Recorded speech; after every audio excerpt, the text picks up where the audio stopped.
পার্বত্য বান্দরবানের সন্ত্রাসী সংগঠন কুকি-চিন ন্যাশনাল আর্মি KNA এর বিরুদ্ধে বিশেষ অভিযান চালাচ্ছে সেনাবাহিনী। গত এপ্রিল মাস থেকে চলা অভিযানে সংগঠনটির 179 জনকে গ্রেফতার করা হয়েছে। উদ্ধার হয়েছে বিপুল পরিমাণ অস্ত্র, গোলাবারুদ ও সরঞ্জাম। বিকেলে রাজধানীর বনানীতে সেনা অফিসার্স মেসে আয়োজিত সংবাদ সম্মেলনে এ তথ্য জানান কর্নেল ইন্তেখাব হায়দার খান। তিনি জানান, এ সময় কুকি-চিনের হামলায় নিহত হয়েছেন 7 সেনা সদস্য।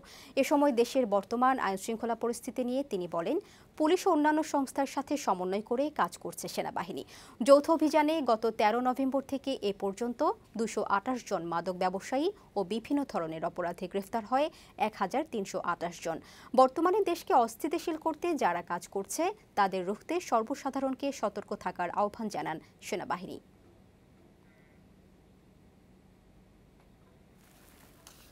বান্দরবানের দুর্গম পাহাড়ি অঞ্চলে সন্ত্রাসী সংগঠন কুকি-চিন ন্যাশনাল আর্মির হাত থেকে স্থানীয় নিরীহ জনগোষ্ঠীকে রক্ষায় বাংলাদেশ সেনাবাহিনীর নেতৃত্বে একটি বিশেষ যৌথ অভিযান গত এপ্রিল 2024 থেকে পরিচালিত হয়ে আসছে। এখন পর্যন্ত 179 জন KNA-র সক্রিয় সদস্য অথবা সহায়তাকারীদের গ্রেফতার করা হয়েছে। ইন্ধনদাতারা যুগে যুগেই ছিল, থাকবে, কিন্তু আমাদের যারা আমরা সাধারণ জনতা তাদের দায়িত্ব হচ্ছে ইন্ধনে প্রভাবিত না হওয়া।